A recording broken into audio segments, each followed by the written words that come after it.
Is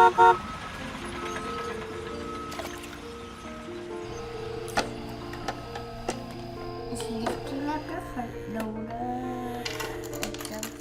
He loves construction equipment. This kid can tell you what a excavator is, pallet jack, front loader. We're driving and he's like, oh, excavator, pallet jack.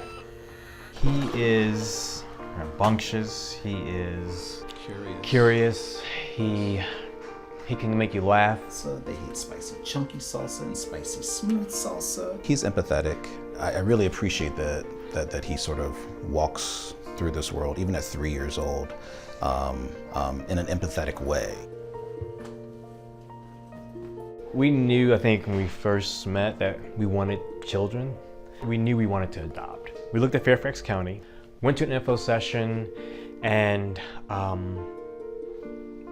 it was actually pretty productive. They answered all of our questions, and they told us, like, yeah, we're doing fostering to adopt. You don't know what the outcome's going to be when you foster. It can be a couple days, honestly, and for us it was 3 years. So you have to go into it with this open mind, and we just thought that was the best way to sort of grow our family. And so when we entered the process, I think they told us it's probably gonna be an older kid, and we're a little bit older, so our mind was set on maybe like a 6-year-old, 7-year-old. We had no idea. And so when they called us and said that they had a newborn, if we would be interested in fostering, we were like, sure. I think the past 3 years can be summed up in, we are probably a good case study in the Fairfax County fostering to adoption process. Everything that could have happened, happened. And I have to say the county throughout the entire process they held our hands the entire way. Our social workers cannot thank them enough. They were at his adoption ceremony, all of them. Coming to court and having our family and friends there, it was an emotional scene. Picture it, we're coming off the elevator, you're coming down the hallway, and he's running. You see all of our friends and family we invited, like 70-something people. There were between 50 and 70 people there. And they all start clapping, and we're trying to hold it together, which was not successful. And a lot of tears.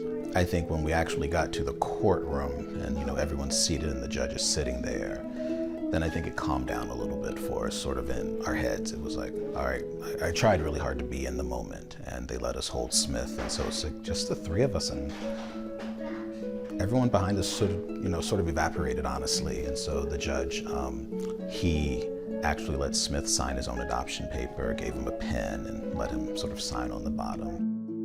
When he's asking us, like, who was there on my day, we can say, you know what? All sides of your family were there, your bio family, us. We all had a moment where everyone came together and it was all for you. I think most of all, probably the lesson he's taught us is unconditional love. Patience, understanding that whatever we do, be it work, personally, it's how it affects him first. So it's like, before it was just him and I, now it's we. I think if anything, he has made us slow down, made us very intentional about what our lives are like right now.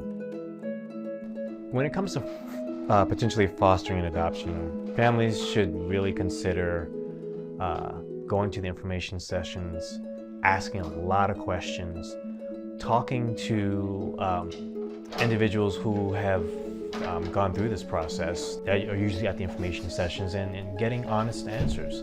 You'd be surprised how many books are out there, podcasts, whatever medium you need to learn and absorb information, there's information out there for you, but asking a lot of questions, I think, is most important here. I know it's tough, it will change your life, but it'll change your life for the better. So what goes in the taco? Lettuce. Yes. Lettuce. And what's this? that? Tomato. Yes. Tomato. And what's this? Cheese. Yes. These are all good toppings for dragons.